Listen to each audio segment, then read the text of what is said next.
Thanks for joining this episode of our webinar series on best practices in eDiscovery, generative AI, and digital forensics. Today we've got a continuation of our sessions on GenAI in eDiscovery. We've been aggressively testing GenAI models and proving out specific eDiscovery use cases. And we'll present several of those to you today. With each new model release, we're seeing vast improvements over the initial models that were launched in 2023. The improved reasoning and capabilities are leading to exciting breakthroughs in eDiscovery. We're excited to show you how GenAI models like ChatGPT can become an extension of your team, automate eDiscovery tasks, and help you build better cases. My name is Jeff Fugit. I'm the Chief Revenue Officer for Lexby, and I'll be the moderator for today's event. We've got a lot of information to cover, so I'll jump right in. Our webinars take place monthly and cover a variety of relevant eDiscovery, GenAI, and digital forensic topics, trends, best practices, and strategies. We've got limited seating, so be sure to register early for the sessions that are of interest to you. If you have technical issues or questions, please email us at webinars@lexby.com and we'll address those right away. Our webinars are available online at lexby.com for viewing via streaming video or downloadable as a PDF presentation or MP3 podcast. You'll find this webinar and a complete listing of other webinars at lexby.com or on our YouTube channel. If you have any questions during today's session, please enter them into the Q&A portion of the GoToWebinar console, and we'll answer them after the event. To be notified of future live and on-demand events, please email us at webinars@lexby.com or follow us on LinkedIn. For more than 18 years, Lexby's been helping legal teams handle document-intensive matters. Nearly 9,000 legal professionals have come to rely on Lexby. We have the industry's most affordable and full-featured DIY cloud-based eDiscovery platform, including integrations with a variety of GenAI models. We have the industry's fastest eDiscovery processing and document review platform. We're consistently rated as a category leader, having the best customer service and support, the easiest to administer, and the easiest to do business with. We have a full forensic lab staffed with Celebrite certified forensic investigators and Magnet Axiom certified forensic investigators who perform full and targeted forensic collections and assist you with evidence acquisition. If you'd like a demonstration of our platform, simply email us at sales@lexby.com and we'll get that scheduled for you. We've got two guest speakers today. Gene Albert, the CEO of Lexby. He's a former litigator and an expert in eDiscovery. He's a sought-after speaker on eDiscovery and legal tech topics, and he has an MBA and BA from the University of Texas and a JD from SMU. Gene will be walking you through the basics of GenAI, the applicability of GenAI to eDiscovery, measuring its performance, and he'll cover security, ethics, and case law. Joining Gene is Erica Biller. Erica is a Lexby product manager. She's highly experienced in law firm operations and eDiscovery. She is a litigation paralegal and is SED certified. Erica will be walking you through some specific use cases of GenAI and eDiscovery and the benefits. And I'll also walk you through the evolution of some of the models and how the tokens and sizes of context windows will impact how you use the models for your cases. Now I'm going to ask for your participation in some polling questions. Are you currently using ChatGPT or any other GenAI model in your legal practice? And while you're answering that, I'll thank you for participating in our polling questions today.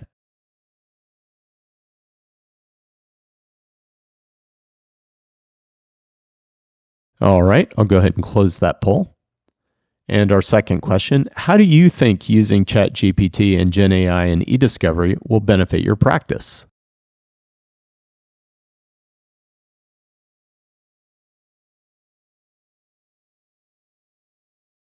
All right, we've got a few more answers coming in.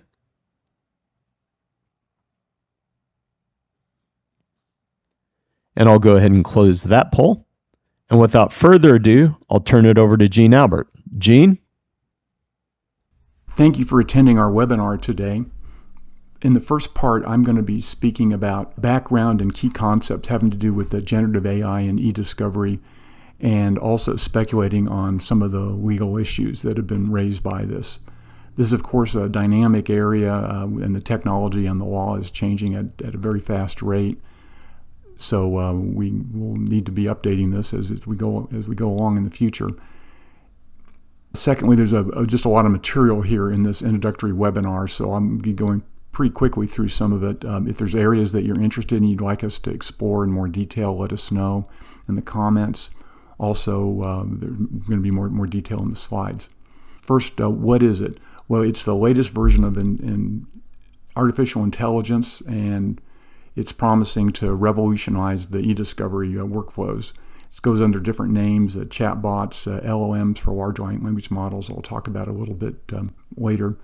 What's the promise? Well, it certainly it has the opportunity and the possibility of certainly changing eDiscovery workflows in a way that we haven't seen in years, and possibly even revolutionizing it, depending on how the technology and the integrations work out. What's different this time? Well, we certainly have heard this before with AI, and it's certainly been disappointing to many that it didn't do more, or certainly versus the promises that were made about it. What's different this time? Well, the quality is much better, and it certainly has shocked a lot of data scientists in general and people in the eDiscovery industry. And in particular, it provides greater functionality. Some of the previous versions of it were more of a black box of AI in general. And this one, for example, gives you reasons why it would determine that a document is responsive, summarize documents, and other things specific to eDiscovery workflows that we think could have a big impact. Next, we'll go over some of the key terms and concepts that are involved. First is the term large language models, and this is AI systems that are trained on extensive data and text, and they are able to respond with human mimicking text and answers that seemingly are able to make pretty detailed and complicated inferences off of the data and words that they've been dealing with, all done on a statistical basis, but it sure seems to mimic human thought in many ways. Generative AI or GenAI is another term that's used for that. And with this one, it makes the point that it doesn't work just on language, but also on pictures and drawings and such that are interesting in a number of ways. These are all based on neural networks. And this is a type of machine learning that was developed a number of decades ago, but has been worked on that attempts to do programming in a way that mimics the way the human brain works using neurons and networks of neurons. Prompts is an important thing with GenAI models, that text or other inputs are sent into the model, and it utilizes that within limits that we'll talk about. Prompt engineering is the thought that these models' outputs are much more dependent on differences in the input, and sometimes seemingly minor differences in the input can have a big effect on the output. So you can get more or less out of the engine depending on how the prompts have been worded. This is started an idea of prompt engineering, which would be ways of doing prompts to get better output out of the engines. Let's talk a little bit more about how tokens and context window works. As mentioned, the tokens are a basic unit similar to text, and the difference will be sometimes punctuation could be counted, or a couple words might be grouped together for a concept token, but it's more or less text. And the context window has to do with the maximum amount that can be processed at one time out of the context window, which is analogous to short-term memory in humans, and the long-term, or computers, and the long-term memory would be what would be trained in the model, that would be underlying, that it has access to through the neural networks. What's interesting and tricky with these models is that once the short-term memory or the context window has been exceeded, it loses whatever was in that memory. It still has the access to the underlying training that was done in the long-term memory in the neural networks, but it's bounded or limited by what it can access in the context window. How does that work? Well, looking at the graphic on the right, see that working on a timeline from left to right as it looks at the data coming in. on the far left where it says 7 years, that could be the first part of a context window coming in. If it gets past whatever the context window was here, let's say 16,000 characters, and it moves on to the middle part that says, we're now engaged in a great civil war. If it didn't already know about this text, once it moves out of the token window from the 4 on the left, it wouldn't know that anymore. So it's a first in, first out system, similar to accounting.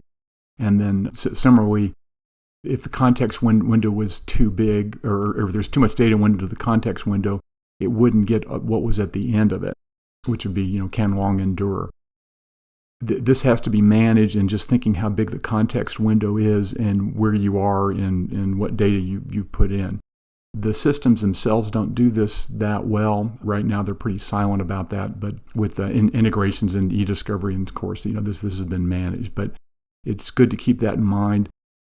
Now, the token windows, bigger is better, generally, yes, but if it gets too big, it slows it down, and there can be other issues with it under the models. So this is under active development for everybody to be managing the token and token windows and how this works in eDiscovery to make sure that we know what data comes in and we're using it all accurately to get the best results out of it. Grounding is another important concept in generative AI, and this refers to the ability of the model to point back to a specific document that correlates with its description and explanation of the source and whatever inferences it draws. This is different than the underlying search technology because the search by its nature will be able to point back to whatever document it pulled it from. But in generative AI, because the training is through neural networks, it loses those specific tiebacks to the underlying source document through the training by the nature of the technology. So in general with generative AI, because there is a desire to go back to the underlying documents, and with eDiscovery in particular, technology, when it's put into use, will go back and tie back into the original document in some fashion. On the right here, this is out of one of the search engines that are doing this now, Bing, so you can see how they've done that. But it's a different process where they go back and use search or something else to find out what document that probably came from, since it's not inherently out of the generative AI engine. A second concept is what's being called zero retention APIs. As generative AI models are integrated into other software, there's a desire to not use the data for training. And the zero retention APIs are an answer to that. And then we'll go to the next slide and talk about some of the details of what these policies look like. How these models use the prompt data for their training has been the issue of the day with this technology, and is, of course, of critical importance in eDiscovery even more than other areas. The background for this is that the models and the companies developing these are hungry for all the training data they can get, and a very valuable source of training data is feedback from users and the questions that are asked in prompts. And certainly seen this with similar versions of, or previous versions of this technology that were used, that were recommendation engines for music and other media that we'll see on Amazon or other Spotify or other services like that. And that's where a lot of their training comes from. Not having to have that makes that more expensive for them to keep these models up to date and be competitive. But, of course, that doesn't work for eDiscovery or for business. So the companies have made commitments not to do that, and it's being called zero data APIs. And this is, in many respects, similar to what you'd expect for cloud storage and business usage for Microsoft or Google, to where they make a commitment that they won't use the data or store it beyond your own usage of it sometimes. So the sort of terms you'd see in a zero data API are on the left there, that would include here no data storage, transient processing, other similar things. The companies have so far tended to make that the zero data APIs and these security commitments only for commercial accounts or APIs. So generally, if you're under a subscription account or an API, they are committing to not use the data, but that's certainly something that needs to be checked in the eDiscovery and legal environment. The next important concept to discuss is what's known as hallucinations. And this is the tendency of these models to sometimes come up with answers that aren't justifiable, seemingly not a justifiable inference from the data that they're working with. And this could come from a number of different reasons and sources that are difficult to track down for the model developers. But from the end user's point of view, it just comes out with something that just looks incorrect, and we don't understand how it got to that answer specifically. But this is really just a type of a false positive that we certainly see in other computer models or other inferences. How do you avoid it? Well, I think with these models, more than search, you need to verify your responses, and that's why using the grounding is important to be able to get back to that. And some thought and work needs to go into the proper prompt construction in the first place that can also have an effect on its tendencies to generate hallucinations. That leads us into what the ethical obligations are with this new technology. There haven't been a lot of specific rules on this so far because it's new, but the existing rules apply and are, as one would expect, that the rules with technology provide that one needs to keep up with technology and can't ignore it. And there isn't a prohibition at all, except the opposite, where there's an obligation to keep up with it. You can see in the ABA rules, particularly Model Rule 1.1. There are starting to be some state bar rules as well, and you can see on the right there's a Florida advisory opinion that goes through what you'd expect with it, particularly focusing on the standard rules having to do with security and competence and keeping up with technology and taking the risks and benefits into account. And I expect we'll see the same thing in the future. There was an incident having to do with hallucinations in mid-2023 that got a lot of news that y'all probably heard about, but let me address it quickly. That there were some attorneys that were experimenting around with using the technology, and they were using it for case research for their briefs, and they apparently came up with some cites that were incorrect and filed them in a court proceeding and were sanctioned for this as they should have been. But that has certainly raised this issue for hallucinations, at least in that aspect, for judges and others. And some courts have started adding local rules saying that you can't use GenAI for legal research or similar functions, but this doesn't directly impact eDiscovery at all. In the next slide, I want to talk a little bit about court acceptance of generative AI and large language models in eDiscovery context. And I would distinguish between different use cases that shouldn't be confused. First one that shouldn't be confused is the previous slide, which is somebody using it for brief writing or misusing it for brief writing. This is a completely different case over here because we're working with established eDiscovery workflows and not using it for drafting or brief writing.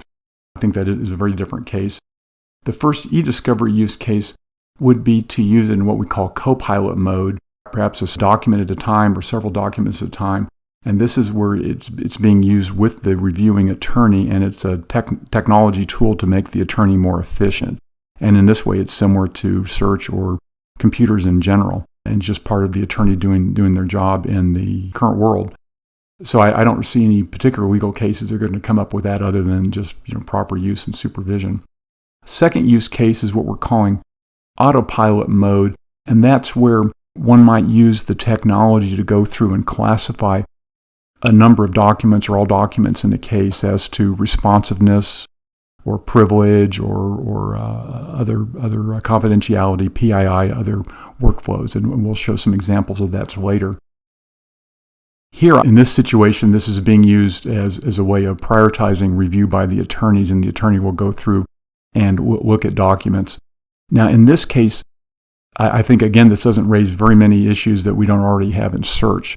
It's been a long time since anyone thought there was any requirement that attorneys should look eyes on all documents in a matter, and search is used and tested in various ways to determine if it's appropriate for production using proportionality and other concepts. And it's a good idea to test your output, and that can be structured or unstructured. That's done all the time in cases. And I don't see that this is really going to be any different, or that it could be any different than that. That's the way to use the technology is to make it to where the attorney doesn't have to do everything himself or herself. And I think we'll see a similar analysis here. The third case is also autopilot mode, But this is what's been used with TAR previously over the last 5 to 10 years, to where there might be no attorney review, or the review of the documents will be structured and statistical to determine if the model there in that case has been appropriately trained and if it's appropriate for production. And there the courts have looked at the process to see if it's a proper process, but also have looked at specific targets for precision recall and F1 score, which I'll talk about in a second, which is a combination of those. I think we'll see a similar analysis here with ChatGPT when it's used in that case, and that it will do very well because it seems to do as well on precision recall and the F1 score as the previous legacy TAR and humans for that case. Precision and recall are statistical measures of adequacy of production in eDiscovery situations, and I think they'll be used in generative AI as they've been used in TAR as well. The first situation is theoretical ideal, which is perfect precision and recall. That would be the upper left, where everything that was produced was responsive and nothing that was not responsive was produced. The second lower left would be an underproduction, and that's low precision and high recall. So in this one, there are excessive false negatives. So what was produced was indeed relevant. You can see the green boxes, but things that were relevant were missed. The third situation on the upper right is overproduction, and this is high precision, low recall. And here, nothing was missed, but certainly a lot was produced that was not responsive. And this is a data dump, and one can always get to a perfect high precision, low recall by just producing everything in the case. But of course, that would be a data dump and it would be improper. But that is the excessive false positive. And then the last one is low precision, low recall. And that's where there's non-responsive being produced and also responsive. And this is, if there's too much of this, is just junk. But in the usual case, this is what happens all the time, is that there can't be perfect precision and recall, and if you don't produce everything, then you're going to have some mixture of precision and recall. Next, there's a slide that illustrates the F1 calculation, and this is a derivative statistics used to combine precision and recall, which we discussed in the previous slide. So the precision and recall is measured on a 1 to 100% measure, or 0 to 1. You can see on the left columns, and then that's combined into an average score, which is the F1. And this is a little bit different than our usual average, which is because it's called a harmonic mean, which isn't important for this right here, but it is less sensitive to outliers, and it quantifies a combination of precision and recall. And there's usually a trade-off between precision and recall, and this has been illustrated in the TAR case law, so it doesn't tell you if it's high precision or high recall. The various ones could combine into a single F1 score.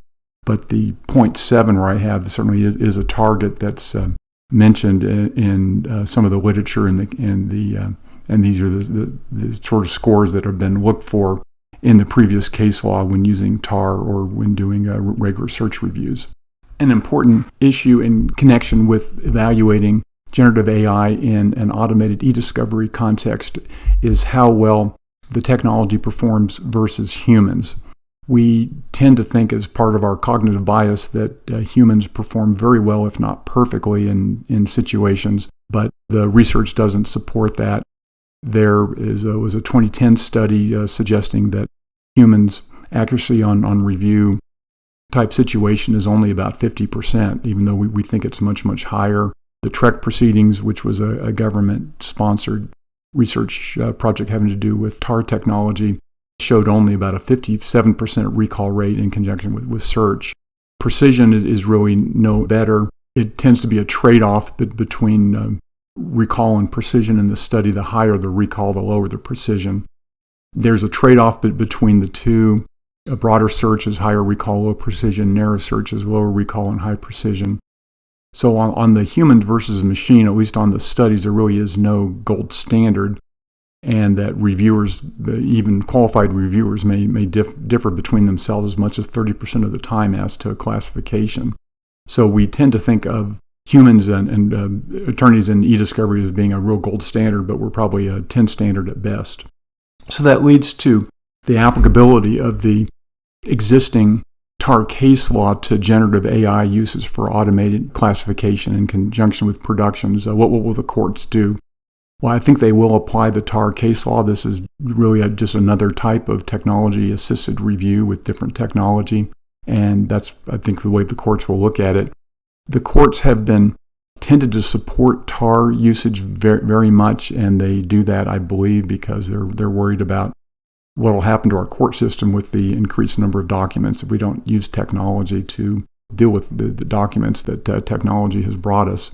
But they're loath to set or require specific targets. They don't want to get their hands dirty very, very much, with some few notable exceptions. So I think the cases tend to follow ESI orders and protocols closely.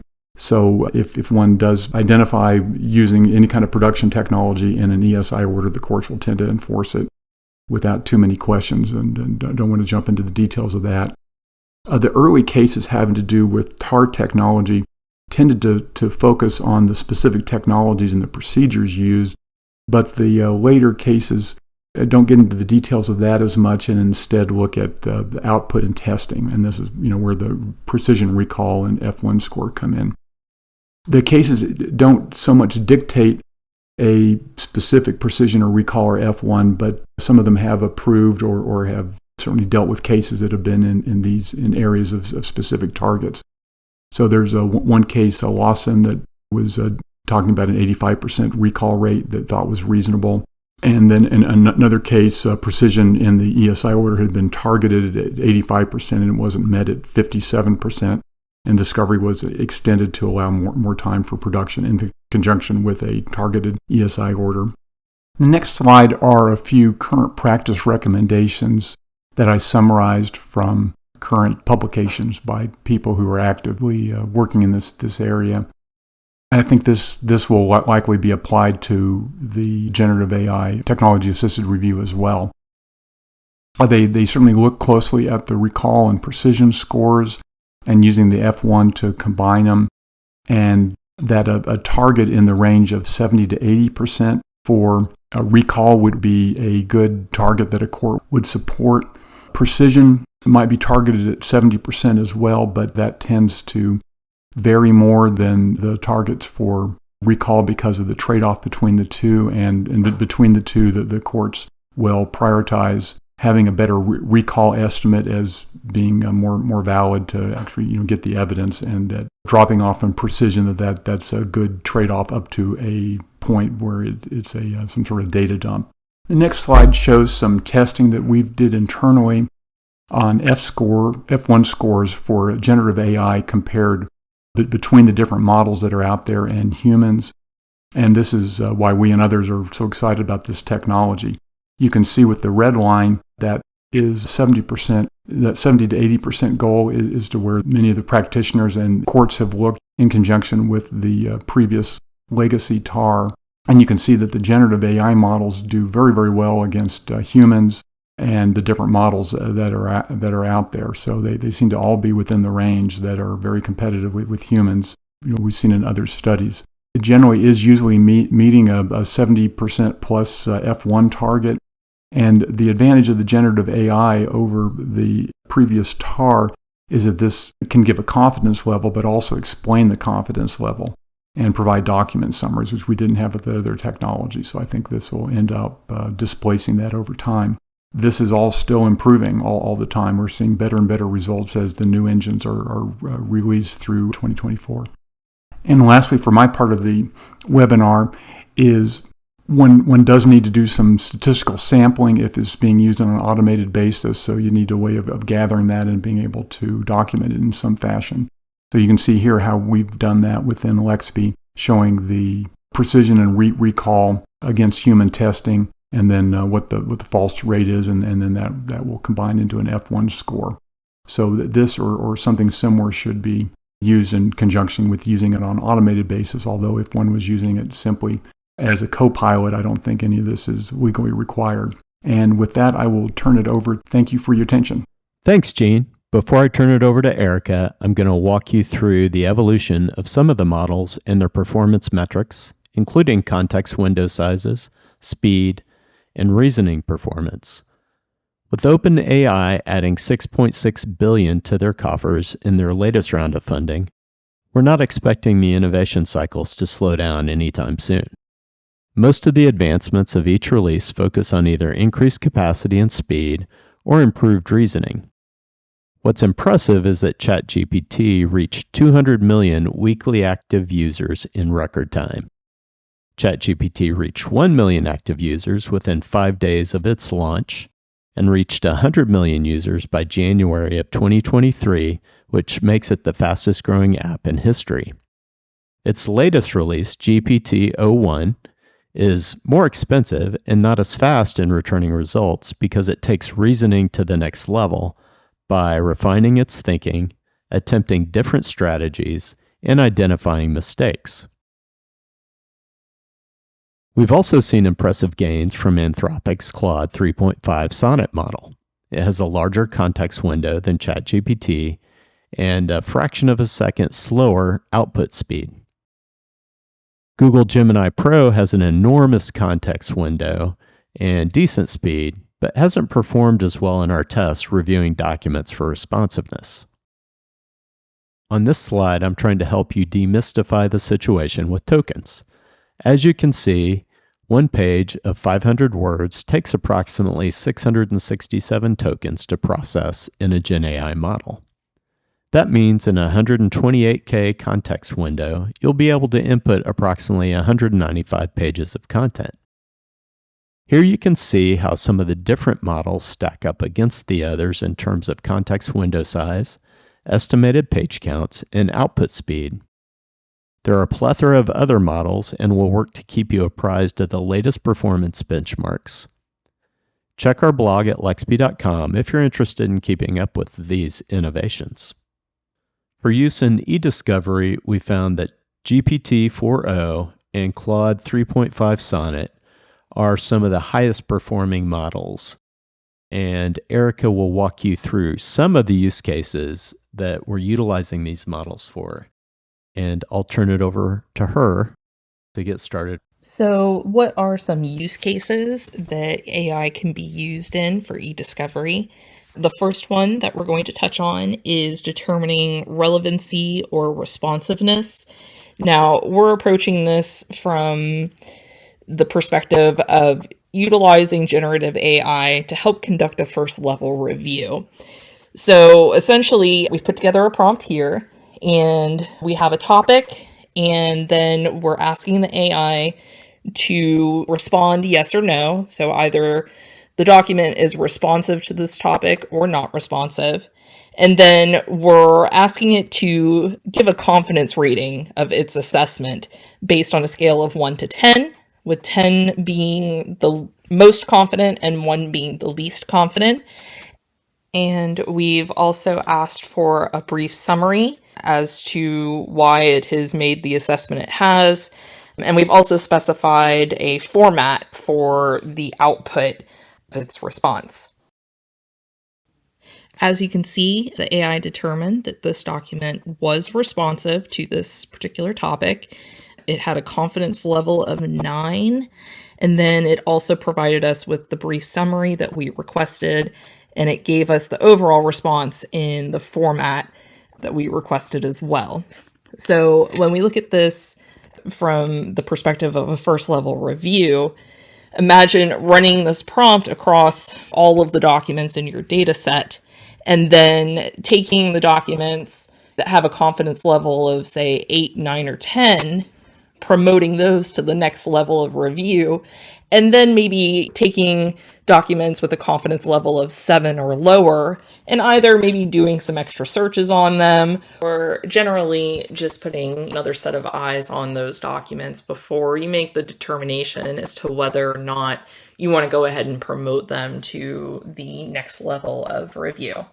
Obviously, implementation of AI in this manner is going to substantially reduce your costs and put you significantly ahead of schedule, because we're looking at a first level review being completed in really 24 hours. The next use case that we are going to touch on is personally identifiable information, also known as PII. We have certainly all struggled at some point with having to identify it and get it redacted out of our data sets in preparation for either being used as exhibits or being produced to other parties. So sometimes we're fortunate enough that we know exactly what we're looking for with PII. We know all of the types of documents that we have and what's going to need to be redacted from them and where to find it. However, we're not always so fortunate. So you can really craft a prompt if you don't have a good grasp on what type of PII you're necessarily looking for or dealing with in your data set.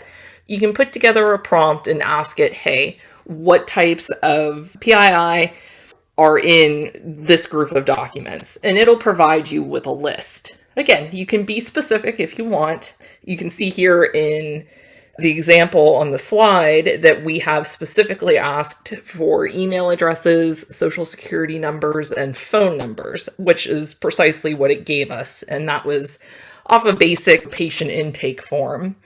But again, if you don't know what you're looking for, you can ask for it to provide it to you, what it believes is PII.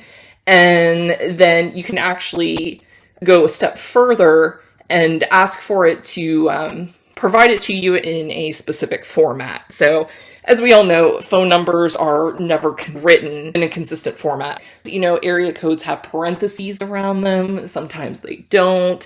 Sometimes email addresses, if they've gone through processing, they'll have parentheses around them and then a name. Sometimes you've got a semicolon after it. You can write into your prompt that all of these things be normalized and then deduplicated, so you end up with a single list of the unique PII that you need to be looking for across your data set.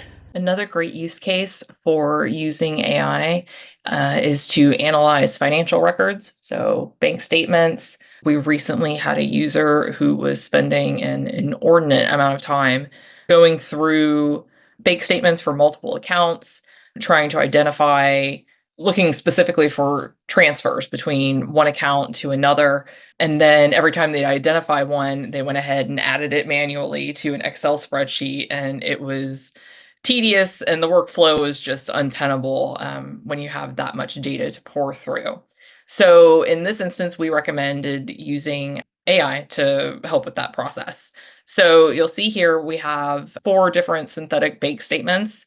What we're going to do is we're going to select them here. And before we run this prompt, we're going to go ahead and review it real fast. So essentially, we're asking it, analyze the following bank statements and extract only the entries related to fund transfers. You want to look for keywords such as transfer, wire, ACH, deposit, withdrawal, send, receive, or any specific transaction descriptions that indicate the movement of funds between accounts. Present the extracted entries in table format using the bar character as a delimiter. The format should appear as follows. And you can see here, we want it to be date followed by the account number, the description, the amount, and then the link to the supporting document for that particular extracted data. So we are going to go ahead and run that. And while this processes, the benefit of putting this into a table format is it will come out delimited, so you can copy and paste it directly into Excel, and it will be formatted in columns that are easy to filter and sort on, and it will just make the data far more manageable and easy to work with. As you can see now, it is running through and identifying everything that we asked for.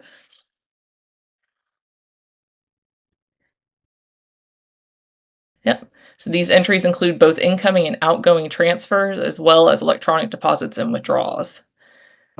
So if we copy what we received here, we open up an Excel and we paste, here you go. And we can see here, we have the different mentions, the different descriptions, we have multiple accounts, amounts are in here, and then these are links or URLs back to the supporting document in the Lexi platform. So overall, a fantastic tool as far as streamlining the review or analysis of any sort of financial data. The next use case that we're going to look at is using generative AI for document translation. A lot of times we're fortunate to know on the front end during the collection phase whether or not we're going to have a large set of foreign language documents that we're going to have to contend with. With Lexi Copilot and Autopilot, we can process foreign language documents and translate them either en masse or, as we have on the slide here, on a document by document basis. A simple request or a prompt of please translate this document into English is what we used, and you can see the response that we got on the right-hand side. Again, if you know that you have a lot of foreign language documents that are going to be in your review, you can run the prompt against all of those at once. Or if you're reviewing what you think are primarily English documents, and then you happen to come across a rogue foreign language document, you can always run this on the fly just so you can go ahead, get through your review, and move on to the next document. The next use case seems to be a favorite among those that I've spoken with, and I certainly wish that it would have existed back when I was working in a law firm. That's going to be the ability to summarize hearing transcripts and deposition transcripts. Obviously, you can use AI for all sorts of summarization and document analysis, but we have certainly all been responsible at one point or another, I would imagine, with having to summarize deposition transcripts.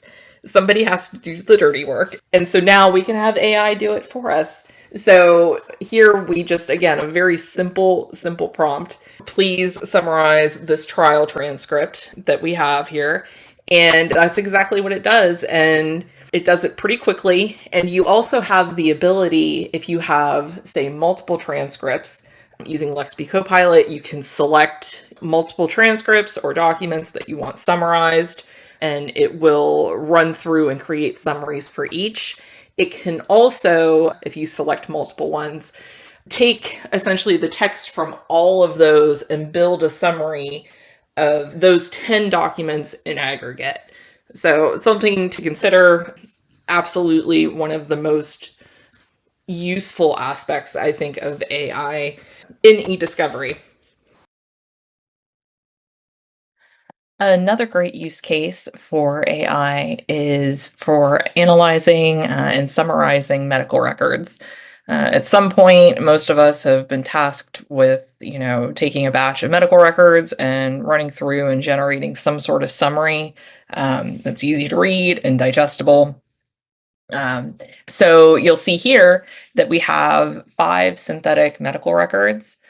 So we are going to run a prompt across them, and that prompt is that these documents contain medical records detailing treatment administered to a patient on specific dates. We're tasking it to extract the key details and organize them in a list based on the date of treatment. And then we're asking that if a date of treatment isn't available, that it be placed at the end of the list. We want it to identify the medical provider's name, the purpose of the visit, any diagnosed conditions, and then we also want a succinct treatment summary within 75 words, along with any prescribed medications and any mentioned medications. Then we're also asking for it to provide links to the supporting documentation for each of those entries on the list. And we're letting the AI know that your analysis, or its analysis, is going to facilitate an efficient understanding of the patient's medical history. So we're giving it a little bit of context. So we are going to run this prompt now. And as you can see, it was just, this title is actually what's generated by the AI. You can go back in and update that title to whatever you would like for it to be once it's been generated. So as you can see here, It is generating the report with the treatment summaries following, what we specified. And it also has the document links to it. And that's pretty much it. And if you click here, you just click copy. That copies all of the text here. And it also maintains the formatting. So you could paste that into, say, a Word document if you wanted, and work with it further there. Or if you're compiling a whole bunch of info into something like that, you could also use that. But yes, so medical summaries just got a lot easier. No more having to pore over mountains of mind-numbing medical records one at a time and construct a summary. You can go ahead and just let AI do it for you. The next use case we're going to look at for generative AI and eDiscovery is going to be IDing key dates and entities. And really, this kind of gets into some early case assessment work or tools. And with generative AI and how broad its functionality is, it's really a fully customizable analytics tool. Again, this particular example is for key dates and entities, but you can really make it anything that you need. So in this particular example, we actually selected 10 documents just randomly, and then we asked it to identify the key dates as well as the key entities in those documents, and then provide us with a summary of those 10 documents as well. So again, while this is just one example of what it can do, early case assessment analytics in general, with how customizable Gen AI is, really there is no limit to the kind of information that you could probably use this to generate. So the final use case is my favorite. I've saved the best for last, and that is using generative AI to create chronologies. Certainly, if you've worked in the legal field, in a law firm, whether you're an attorney or a paralegal, we have all been tasked with creating a chronology, a timeline, whether you're sifting through a few documents, looking for a few key events, or you have had a data dump and it is now your fun task to get everything in order and figure out what's actually going on. Now, instead of having to labor intensively for days and days trying to get things in order and manually creating a timeline or a chronology, you can do it literally within a minute or two.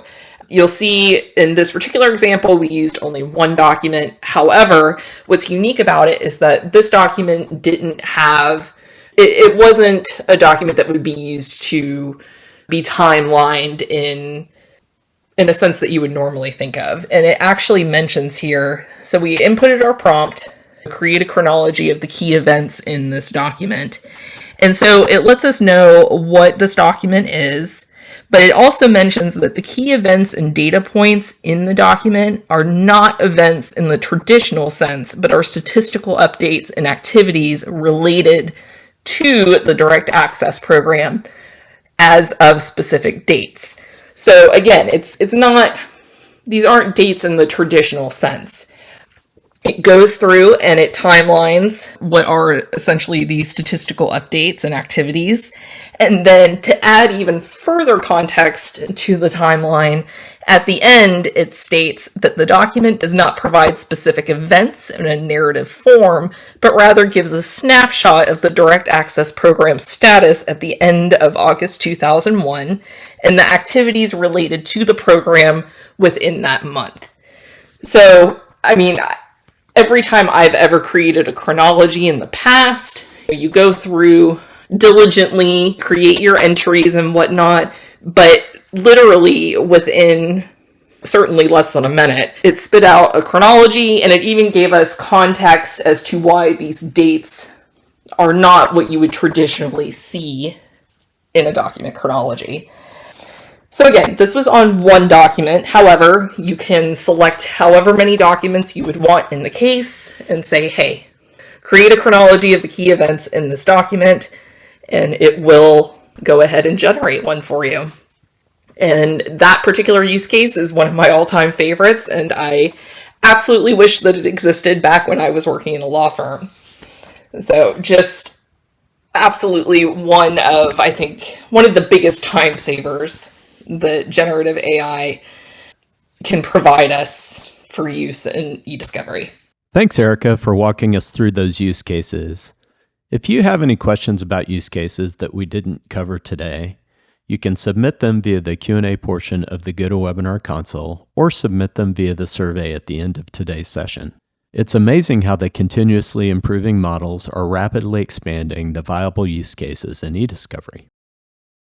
One promising use case we're seeing is the ability to analyze opposing counsel's prior court transcripts and identify argument patterns and rebuttal strategies for trial preparation.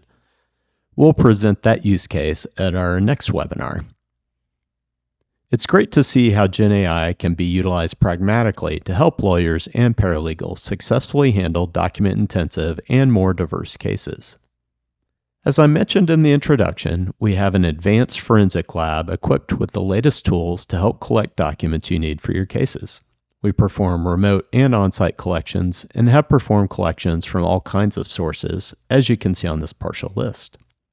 If you need to find deleted text messages or collect data from sources like Slack or Microsoft Teams, then we're here to help. And that leads me to our next polling question.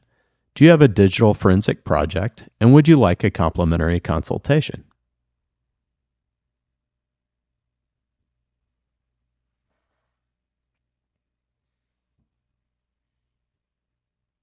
All right, I'll go ahead and close that poll. We work with a lot of litigators to help them solve their eDiscovery challenges. Jordan Howlett is a sophisticated litigator running a multi-office boutique firm. Most of his cases involve larger, well-funded opposition. With Lexby, he likes having ChatGPT available at his fingertips so he can quickly gain insights into the relevant case documents. David Jones was concerned he would be outgunned by his AmLaw opposition. He quickly realized that Lexby was a great equalizer and helped him build his best case that delivered a winning verdict. Paige Tackett at Thompson Co. needed Lexby's speed to get productions out the door to meet deadlines. Lexby is lightning fast and gets you from document ingestion to productions faster.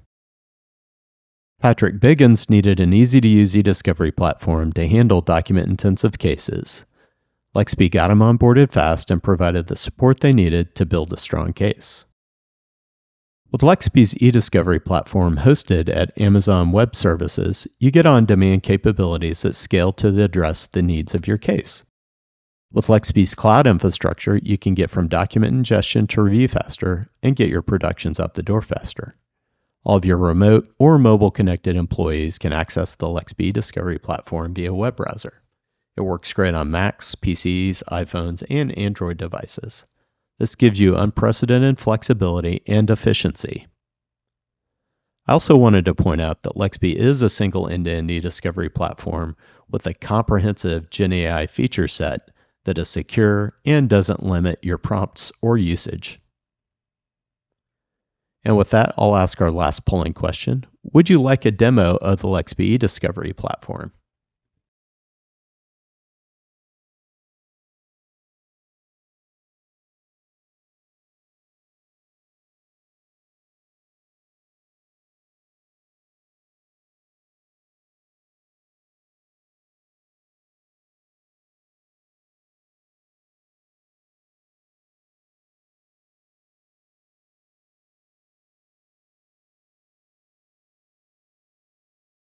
All right, I'll go ahead and close that poll. We'll be making the following available to webinar attendees: a recorded streaming version, an MP3 podcast, as well as a PDF. Please let us know if you have any questions or comments about this webinar or suggestions for future topics. This webinar is part of the Lexby eDiscovery webinar series. For notices of future live and on-demand webinars as part of this series, please email us at webinars@lexby.com or follow us on LinkedIn. Also, we'd like your advice regarding our webinar series. Please complete the survey at the end of today's session. Helps us continuously improve this program and cover the digital forensic and eDiscovery topics that are most relevant to you. And with that, I'd like to thank Jean and Erica for presenting today, and thank you for attending. Be sure to follow Lexby on LinkedIn and check out our YouTube channel so you'll be alerted to the latest podcasts and webinar episodes. And watch your inbox for an invite to our next webinar on best practices in eDiscovery, generative AI, and digital forensics. Take care.